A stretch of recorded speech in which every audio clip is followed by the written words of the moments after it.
This is the second longest train journey in the entire world and undoubtedly one of the greatest. Stretching from downtown Toronto into Vancouver on the west coast, join me on the longest train adventure I've done to date and the fourth episode in this series, taking the train across Canada. This video is sponsored by Seed. Let's begin.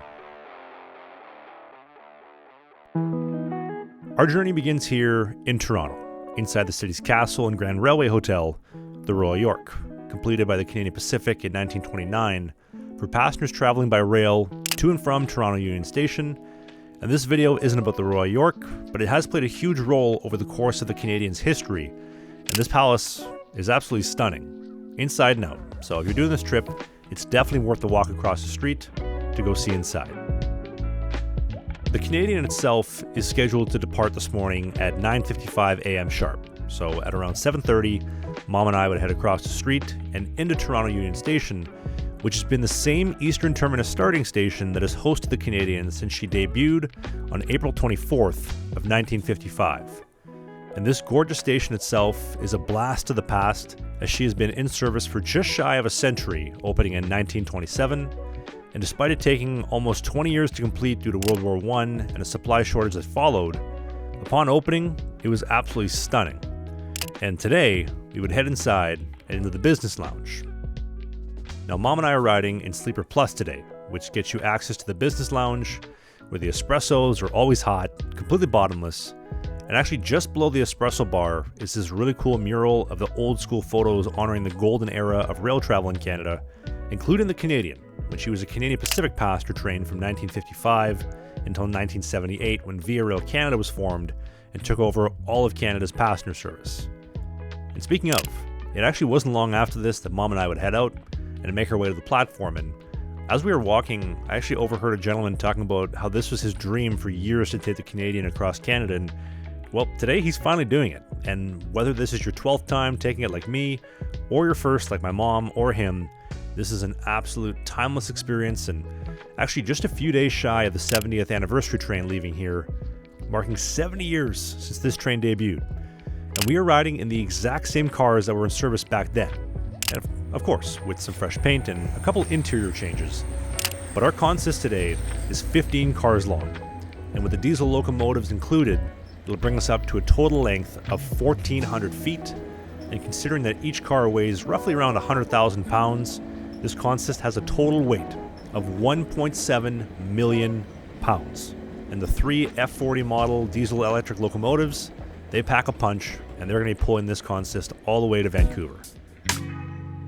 And shortly after we boarded, the Iron Horse would release her brakes, and we'd ease out of track 17 as the stainless steel reflects the light atop the shed of Toronto Union Station. And these are the first rides in our journey, spanning over 4,000 kilometers long, that will cover the next 5 days all the way to the Pacific. The sun was shining in through the glass dome here, and spring was in the air. It doesn't get much better. And the first landmark we'll see right out of the station, what everybody thinks of when you think of Toronto, the CN Tower. And she truly does dominate the skyline, and she's almost exclusively visible at the top of the viewing dome. And there's a reason why this was the tallest structure in the entire world from its opening in 1972, actually up until 2007, just for context. And the CN Tower and pretty much every glass box skyscraper you see here were all built on the former Canadian Pacific and Canadian National Yard land. The 1960s saw all of Canada's railways begin transitioning their operation out of their downtown cores and cities, like here in Toronto, and that land would give way to the CN Tower in 1972, the Sky Dome in 1989, home of the Toronto Blue Jays, and the Air Canada Centre, home of the Toronto Maple Leafs, opening in 1999, all standing on the land of the former tracks of Canada's passenger trains. And when you compare what we see leaving today out of Union Station versus what they saw in 1955 when the train first debuted, man, the world truly has changed. But I'll let you decide in the comments if that was for the better or for the worse, but nonetheless, that was the last we would see of the Toronto skyline on this stunning, sunny Sunday morning, and the start of an amazing mother-son trip.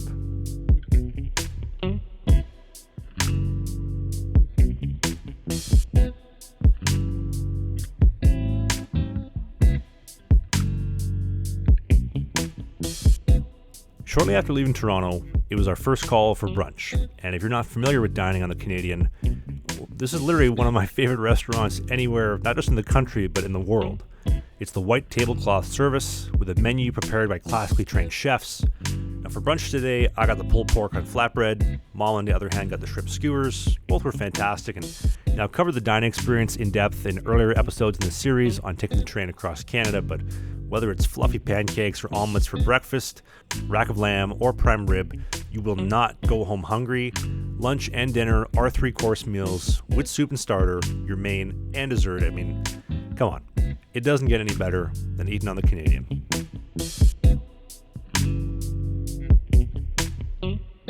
We'd spend the rest of our afternoon twisting and turning through the land of 10,000 lakes as we make our way towards Parry Sound, the birthplace of arguably the greatest defenseman in NHL history, Bobby Orr, number 4 for the Boston Bruins.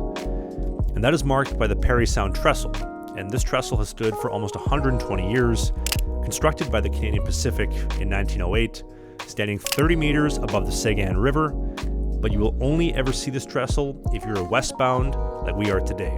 If you're going east, you will not cross this bridge as it is only for westbound traffic. And Parry Sound itself is actually the geographical eastern edge of the Canadian Shield. So from here on out, the train will begin to transform into the rocky forest it's known for pretty much exclusively until tomorrow afternoon. And a few hours afterwards, our first major stop of the day would come up in Capreol. Now, listen, there's not a whole lot to do out here outside of being a divisional hub for the Canadian National, and where we will refuel, have an engineer change, and they do have the Northern Ontario Railway Museum, as you see painted here on the old station wall. And I covered it in an earlier episode in the series, but they had the legendary CN 6077 steam locomotive on display here in the museum, which I thought was really cool. I have this crazy itch about steam locomotives I just can't shake. And after we depart Capreol, that would pretty much draw an end to day one. Mom and I would have dinner in the dining car before calling it a day and heading off to bed. And now we're on today's video sponsor, Seed. Seed is a clinically validated 2-in-1 prebiotic and probiotic that is designed to help with your digestive health, your immune health, heart health, skin health, and most importantly, your ability to absorb nutrients. I've spent my entire life traveling for hockey and now for the series.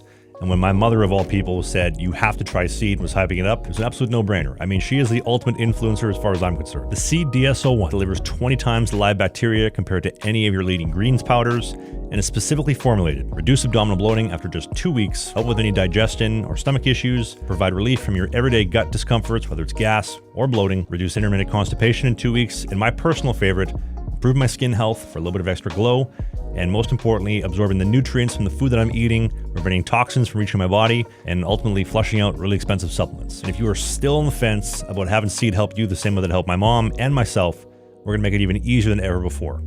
Seed and I are partnering up. We're going to get you 25% off your first month when you go to the link in the video description. You click that link and you use the code TRAV25, that is my name, TRAV25, for 25% off your first month.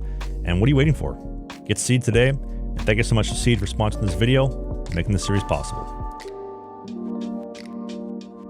This morning, everything changed. What was a primarily warm, sunny day rolling along the steel ribbon for our journey across Canada had overnight transformed into a wet mix of rain and snow, which is quite the cold contrast to the beautiful ride out of Toronto we had yesterday morning. But nonetheless, Mom and I would, of course, head down to the dining car for breakfast, which is first come, first serve. I opted for 2 chef's omelets. Mom went with the waffles with strawberry compote. And shortly after, we would arrive into our next remote town of the trip in Armstrong, Ontario. Now, if you're Canadian like myself, you probably have absolutely no clue what or where Armstrong, Ontario even is on the map. And again, I covered this in the eastbound trip from Vancouver to Montreal and Ottawa, but if you're new to the series, when the Canadian debuted in 1955, it would follow the Canadian Pacific route from Montreal and Ottawa to Sudbury, where it would meet up with the Toronto portion of the train, couple up, and head west along the Great Lakes into Thunder Bay alongside Lake Superior, and about 8 hours later into Winnipeg at the Canadian Pacific Station on Higgins and Main. However, when 1990 saw the Canadian government axe the entire southern route in favor of the north, that meant towns like Sudbury, Thunder Bay, Regina, Calgary, Banff, and Lake Louise would never see a long-distance passenger train again to this day. And although today she is still in name the Canadian, this actually follows the northern route along the Canadian National Main Line, the same route CP's competitor, the Canadian National Supercontinental, ran on. that traveled through the bushes and cottage country of northern Ontario, which is why you won't find much to do here on the Ontario portion of the trip, because it's less than exciting. That is, until we pass our sister train, the number 2 eastbound Canadian, just outside of Sioux Lookout, which only happens twice a week, with 2 westbound and eastbound departures per week. And this also means that we're roughly 8 hours away from being in Winnipeg later this evening. Shortly after, we began picking up speed and continuing west through the foliage, which would begin to shift from the bushes of northern Ontario back into the cottage country as we approached the western edge of the Shield. We'd end up making a stop as one of our engineers right here would stop the train to inspect for anything caught underneath these 70-year-old cars. Now, this engineer is also a personal friend of mine, and this is Brad. So, Brad, thank you for the smooth ride and making sure that Mom and I get home on time later tonight. And pretty quickly after the inspection, we would pull past Elma, and at this point the scenery had pretty much completely flattened out into the prairies, and that marks the official entry into province number 2, Manitoba. Manitoba is my home and where I was born, and one of my favorite parts about the prairies is how calming and how peaceful it can be. And farmers' fields like this, stretching for miles on end. And right here is actually the first foamer of the trip. And for those that don't know, foamers are people like myself that just love trains so much that they will get out and they will try to capture it on film at any opportunity they can. Essentially, they're foaming at the mouth. But this also means that we are now on the final approach into the halfway point of this journey, and the first sight of civilization in quite some time. And as the skyline begins to dominate the horizon, we cross over the Red River alongside the CN freight train, which was kind of blocking my viewpoint of the Forks. But this is the same way that millions of immigrants would have crossed over on this route to a new life in the prairies over a century ago, here into the gateway to the west, in my birthplace of Winnipeg. We would ease into Winnipeg Union Station here on track 6 with an incredible view of the Fort Garry, which is one of Canada's Grand Railway hotels, and I've actually done 2 dedicated videos on Winnipeg's castle before, if you want to learn more about that. But our official arrival in Winnipeg was at 6:54 p.m., believe it or not, 15 minutes ahead of schedule. And especially after arriving 8 hours late into Winnipeg and 7 hours late into Toronto on our eastbound portion of the trip, showing up on time here, it's a welcome change. Now, the bad news is this is where Mom is getting off and finishing her journey, but I'm going all the way west to Vancouver. So I had a solid 3-hour break before I would have to reboard at around 9 p.m. But this is Winnipeg, and although we rolled into a beautiful sunny evening, there's a few problems looming ahead. First off, while waiting in the station, we got a light dusting of snow. Now, we would reboard on time roughly around 9 p.m., but with an on-time departure out of the station scheduled for 9:30, we would end up sitting on track 6, waiting for some type of mechanical issues to be repaired in the sleeping cars, and that 9:30 departure would slowly trickle into midnight. And by this point, I'll be honest, I'd kind of given up on waiting to see the Winnipeg skyline fade off and us take off, but just around 3:30 a.m., we would head out of the station and out of the city, and in a couple hours, there'd be an amazing prairie sunrise awaiting us in the morning.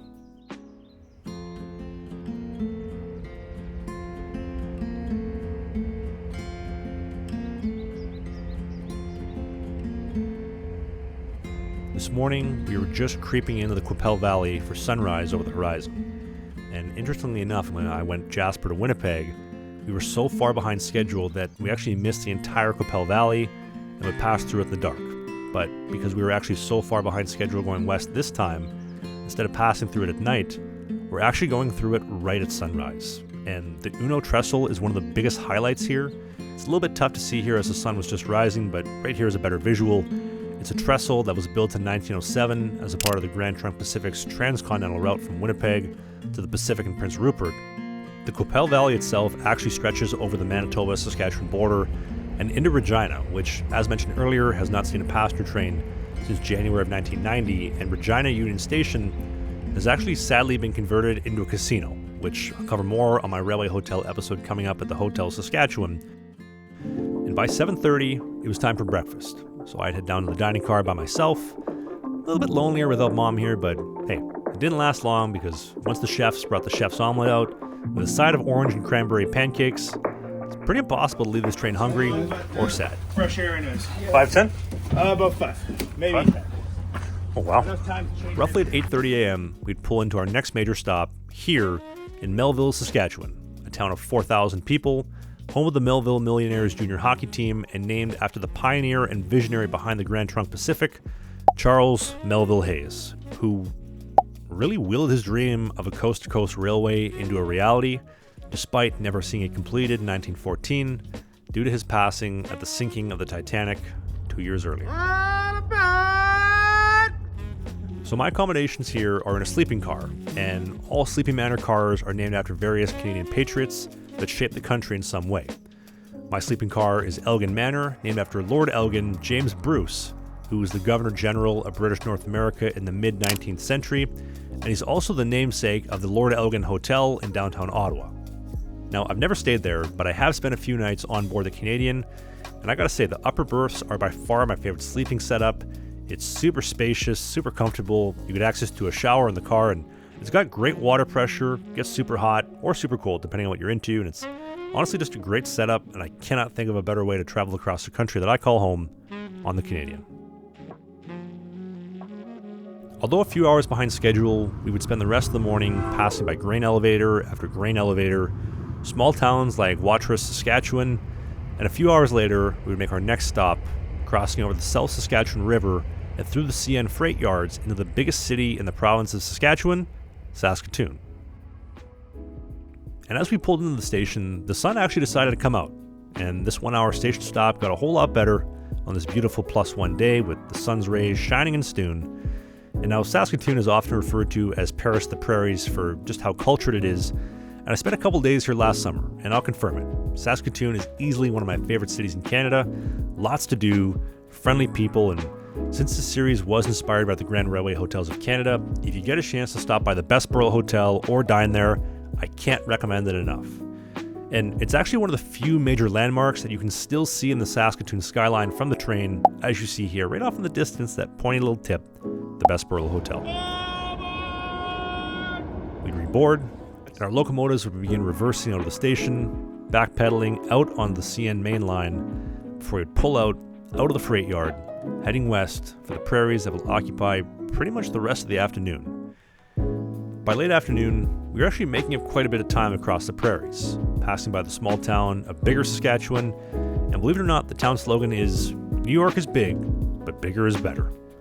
That's a true story, as well as Unity, Saskatchewan, which, fun fact, of all the towns along this route from Winnipeg to Prince Rupert, all were named after important figures that helped the Grand Trunk Pacific to complete their continental route. We cross over into Alberta, our next province on the trip, and second last, right before we'd head into Wainwright, and actually the last landmark we'll be able to spot tonight is the Fabian Battle River Trestle. And upon its completion in 1908, was actually the largest railway structure in all of Canada. That wasn't until Lethbridge Trestle would pass it the following year in 1909 by the Canadian Pacific, and still to this day is Canada's largest railway trestle. And right before sunset, we were moving alongside the Canadian National Freight Yards to our next station stop, pulling into the capital of Alberta, in Edmonton, with the skyline off in the distance, as you can see here from the train. Now, the Edmonton station not only looks like a bus shack, it was the bus shack that served Greyhound buses, and outside of the lack of convenience it offers, being about 6 kilometers outside the downtown core, where passenger stations and passenger service was once held until 1998, when you compare today's Edmonton station to Toronto Union Station or Winnipeg Union, it really drives home the underlying story in this series that truly nothing lasts forever, so enjoy it while you can. And that doesn't even include some of the beautiful stations that used to serve the Canadian, from Windsor Station in Montreal, Union Station in Ottawa, or the Canadian Pacific Station in Winnipeg, or Waterfront Station in Vancouver, all of which played an integral role to the golden era of rail travel across Canada. And shortly before midnight, we'd reboard, heading out of Edmonton for the true highlight and the reason everybody takes the Canadian tomorrow morning, the Canadian Rockies.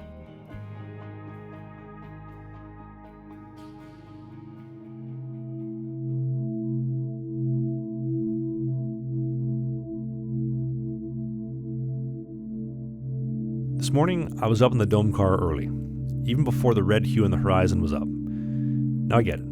Not everybody's going to get up at 5 in the morning to get a good sunrise watch to see the scenery unfold and see first morning light stretch over the landscapes. But for me, it also really made me put into perspective and appreciate the work that went into building this coast-to-coast route. It takes us 1 day to get from Edmonton to Saskatoon and 8 hours into Jasper, but that's at track speed. Just imagine the men that built this track, how backbreaking and grueling it must have been from 1906 to 1911 to reach Winnipeg to Jasper. And we cover that in 30 hours of train travel, which is crazy to me. And speaking of appreciation, I was actually up in the Dome having my first cup of coffee when there was this father-son combo that I noticed, and if I had to guess, I'd probably guess the kid was probably 4 or 5 years old, and when they both saw the Rockies for the first time walking up into the Dome, the kid says to Dad, Dad, get your phone. What are you waiting for? Like, take a picture. I kind of resonate with that because that's what inspired the series and this trip, and I ended up asking him, have you ever seen the Rockies before? And he said, no, this is my first time. And when he told me that, I couldn't help but think to myself, that was me when I was 5 years old, obsessing over trains, probably having that same identical experience if I was in his shoes. So I thought that was a really cool way to start the day. And on top of that, we had a spectacular sunrise this morning as we continued west alongside the milky waters of the Athabasca River, which actually, believe it or not, this water will end up flowing all the way east into Hudson's Bay. But as we snaked the final corners of the Rockies into the park, the mist began to surround us and the Athabasca Valley would slowly begin to disappear as we arrived into Jasper.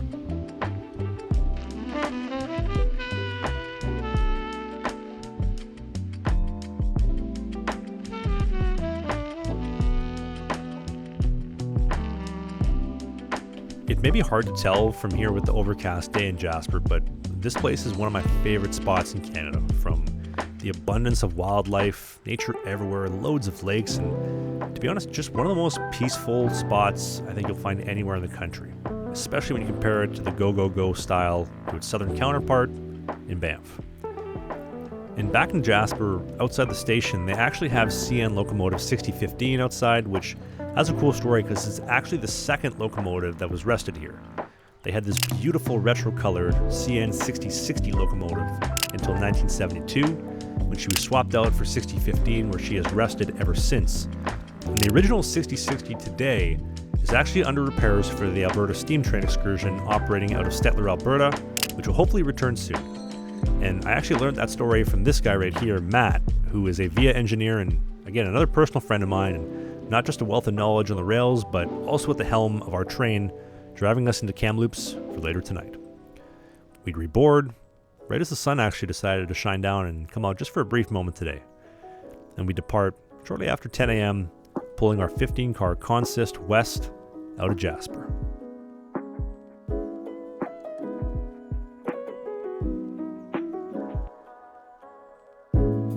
We'd end up rolling over the Yellowhead Pass and over the Continental Divide into Red Pass, which actually marks the official border between Alberta and British Columbia. And we'd even cross paths with our sister train, the number 2 Canadian, heading east for Toronto. Now, most people think of Mount Robson when they think of taking this route along the Canadian National Main Line, but actually Mount Fitzwilliam here is the 3rd tallest peak in the entire Canadian Rockies. And yes, Mount Robson, which is right around the corner, is the tallest at almost 4,000 meters high, often referred to as the monarch of the Rockies, and it's actually so tall that it creates its own weather at the top. And why today it's not visible, but luckily for you, I've done this road a few times, so this is what it would look like if she had decided to come out to play. And shortly after that, our next stop will be in the town of Valemount, situated in the Rocky Mountain Trench, which actually separates the Canadian Rockies from the Caribou Mountain Ranges. But a story that I've never seen talked about online is the Canoe River Memorial, honoring the crash that happened in November of 1950, right here, between a troop train and a Canadian National passenger train. Now, the collision would take 21 souls and is honored here with the stone monument that you see here right on the side. And if you're on the train and you blink, you may miss it because it comes by pretty quick. And we will be heading into Kamloops for later tonight, before our final push towards Vancouver for tomorrow morning. Now, as far as the rest of the train goes, again, I've covered the meals, they're outstanding. I covered the accommodations, the showers are great as well. But the future of the Canadian is a real concern. I mean, these cars have been in service and operating for 70 years, which is almost 30 years longer than any other train that uses this style of stainless steel car. Now, Via Rail has released a couple prototypes on the next fleet that they're hoping to accomplish, but I'm hoping that they find a way to keep the old fleet and then have the new fleet live up to the experience that the last 70 years have built. And although I've covered this in the series quite extensively, I would love to see long distance service return to Thunder Bay, Calgary, and Banff. But at this point, I'm just kind of happy to get to experience a piece of history while it's still around. And listen, there's no better way to experience Canada than by train. I mean, this is why I began this series, and it's my love letter to Canada. It's my love letter to the mode of transportation that literally built this country and the life that we have to date. And as the train pulls into Vancouver on this typical wet and rather rainy morning here at Pacific Central Station, this marks a close to the journey in the same spot that we began over 2 months ago. But this isn't the end of the series, because there's a lot more coming up, including taking the train from Jasper to Prince Rupert, one of the most underrated rail journeys in the world, and doing 4 days in one of the biggest hidden gem destinations in all of Canada. Or next week, here in Vancouver, where I'm exploring one of the final architectural masterpieces constructed out of the Roaring 20s here at the Marine Building. Thank you so much for watching. If you have a story about the Canadian or taking the train across Canada, I would love to hear it in the comment section below. And don't forget to hit that subscribe button for more episodes and videos just like this so you don't miss anything in the series. Thank you again for watching, and I'll see you in the next video.